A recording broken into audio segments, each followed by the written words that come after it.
Welcome to Diagnosing Locking and Blocking. The first question that often comes up is what exactly is locking? What locking is how SQL Server ensures that only one user is changing something at any one time. What that something is can really depend. Specifically, it can depend on what kind of lock you're trying to do and how granular that lock is going to be taken. So the three basic kind of locks that we're going to be able to take are shared locks, update locks, and exclusive locks. Now there are several other kind of locks as well: intent exclusive, schema modification, schema stability, as well as a few others. But for the most part, these are the three that you're really going to see that are causing problems within the SQL Server database. We also have lock granularity. Locks can be taken at different granularities depending on the need of the query being run. We can take locks on a specific row. We can take locks on a specific 8K page. We can take locks on a partition of a table. We can take locks on an entire table, or we can take locks on an entire database. Now, typically when you're running a T-SQL query, it's going to take locks at the row level. It may take locks at the page level, depending on how SQL Server is configured as far as its defaults go. We can also take partition level locks if we're running queries against an entire partition and we need the entire partition and we know this in advance. Now, SQL Server can also escalate locks as it needs. SQL Server can only do two kinds of lock escalations. It can escalate from a row to a table, or it can escalate from a page to a table. So if, for example, I'm running a select statement that's using 50,000 rows, I may start with row-level locking, but as I get to a certain tipping point, SQL Server is going to instead lock the entire table, because it's much more efficient for SQL to lock the entire table than it is for it to lock 50,000 rows individually. The same goes for page-level locks being escalated to table-level locks. SQL Server is only going to escalate a lock once. That's why it's going to go straight to a table-level escalation. Now, this can be very bad depending on what the problems are and what's causing these locks. But locking by itself is not bad. Locking is perfectly normal. This is how SQL Server maintains data consistency throughout the SQL Server database.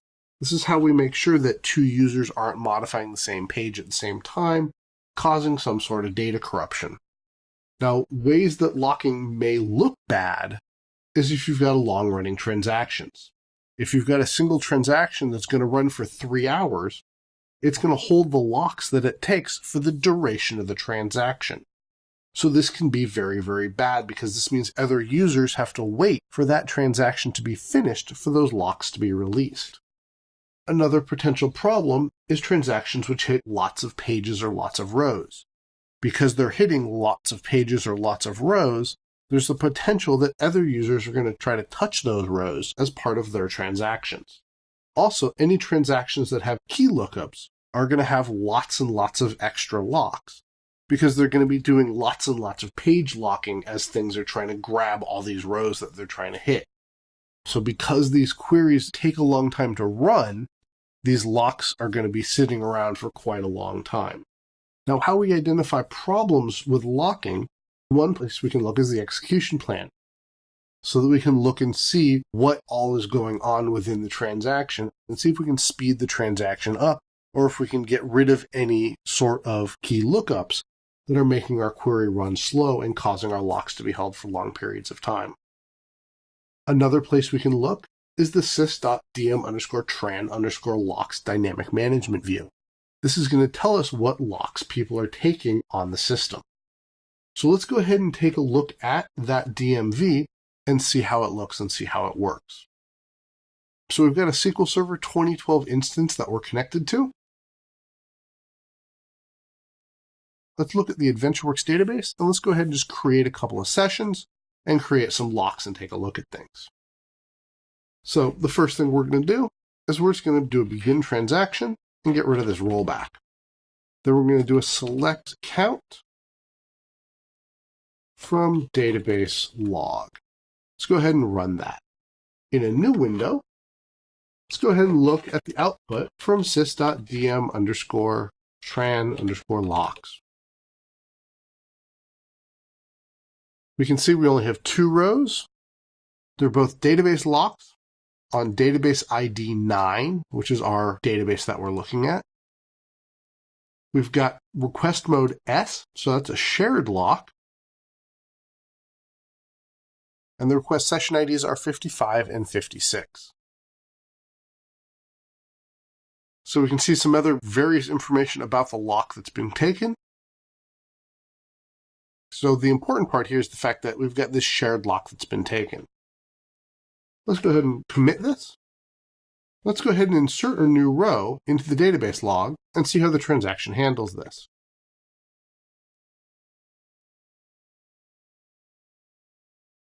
We're going to just insert a bunch of blank strings, except for the XML field, which needs to be an actual piece of valid XML. Fix our column name, since we've got a funky column name that's also a reserved word. So let's go ahead and begin our transaction and go ahead and insert a row. Now we'll query sys.dm_tran_locks again, and we're going to see a lot more locks suddenly show up. This is because we've done an insert, and we now can't run any other select statements against this table that require that row until this insert is completed. So we can see here, if we filter this based on session ID 55, we'll see all the locks that are taken by this transaction. And we'll see we've got 3 different kind of locks being taken. We've got a shared lock being taken at the database level. We've got an intent exclusive lock being taken on resource associated entity ID 41, as well as 245575913. If I look and see what those various objects are, I can see what those locks are being taken on. The longer entity ID, I'm assuming that is the table. 41 is probably the schema. So we can see here the object name is database log. If we look at 41, that is the syscalls pairs system object. You can see we have an intent exclusive lock on a page. We can see the specific allocation unit of that page. We also have a RID lock that's an exclusive lock. So that's a row ID lock, which is an exclusive lock on that row. The reason we have the exclusive lock on the row is because we're inserting a new row into the table. Let's go ahead and run a count on that table and see what happens. Now, as you can see, our transaction is not completing. So let's go ahead and take a look at the locks table again.